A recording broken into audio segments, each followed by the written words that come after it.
Like, Yeah.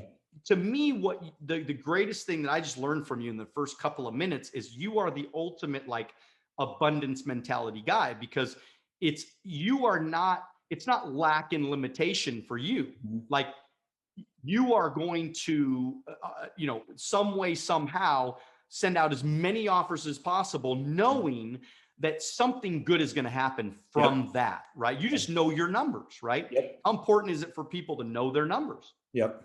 And a lot of people don't take the time to learn that piece. So you talk about opening a hair salon. We had a friend that was opening a hair salon and said, hey, this is how we market in a target area on Facebook. You can do that with your hair salon for $20 a week. And she didn't believe me, but I say a hair salon, hers was an eyelash salon, brand new company startup. She does it. I tell her, come over, let me set up your Facebook. Did it one time, and she booked out her schedule, and she didn't understand. She's like, well, I don't get how this really works. And I was like, because the people that you target in that geo fence that we built on Facebook are seeing your ad, and you've got a special. Now they're coming to you. Now you're their lash girl, and now that's how it works.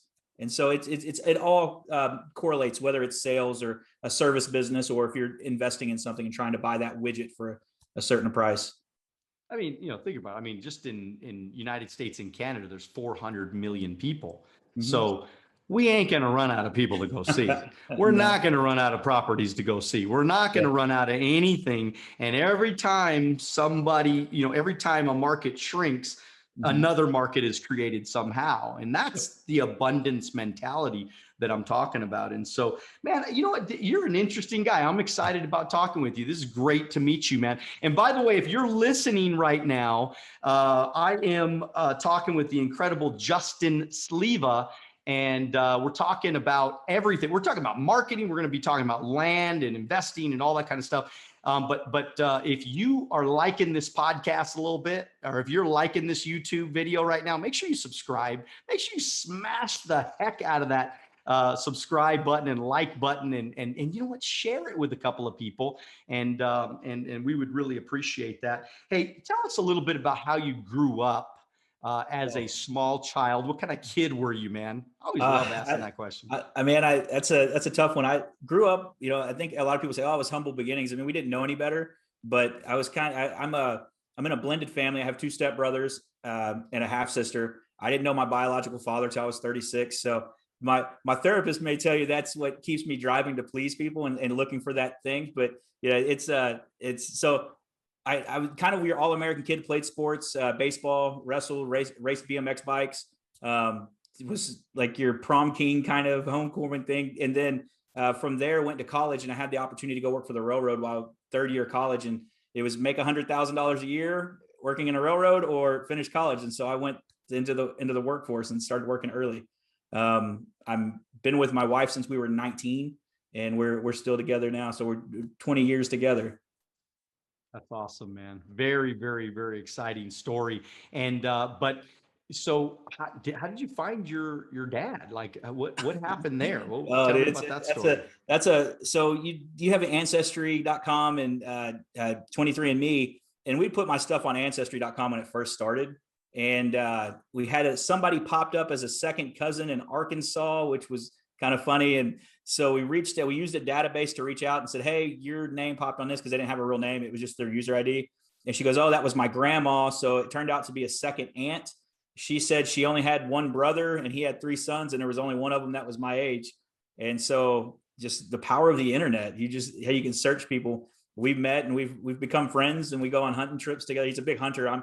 I'll go because I want to get to know him, but we have went to Canada and hunted together. We hunt yearly in West Texas. So it's been kind of a weird conundrum to come into later on in life. Yeah, what a weird thing, man. It's 36 years old, man. Just kind of, rekindling that relationship. And so were you smart in high school? Did you do good in school? Were you a good kid? Did you get in trouble? Tell me about all the good stories, man. Never really got in any trouble. I was one of those kids that graduated top 10%, but never studied. I was on a dean list in college, never really studied, just kind of went and figured it out. So I wasn't an overachiever where I had to work really hard for it, but I just I went and had a good time and was nice to a lot of people. I'd try to say hi to everybody I could and treat them well. Well, you're the kind of person that most of us don't like Yeah. because everything is way too easy for you, man. Way too easy. So I had to read the page like 3 times before I got it. Oh no. And yeah, I was not a good student. I just did not do good in school and growing up, and everything was hard for me, man. I'm still, my family laughs at me all the time because I'm still the guy to get the last, I get the joke at the end, and I figure things out. They're like, Dad, you just got it, and Uh-huh. and I have a 15-year-old and Oh an wow. 18-year-old, and so they go, Dad, you just got it. And I said, yeah, just got it, and so. But I mean, did you have any? I mean, was it tough? I mean, growing up without your biological dad, or how was that kind of situation for That's, you mentally? Because you talked about a therapist, so kind of oh tell us yeah, that's, about mentally what happened to you. I think I say that in jest. I think everybody can use somebody like that to bounce ideas and coaches and things on, and not to downplay mental health, because I think that it's important.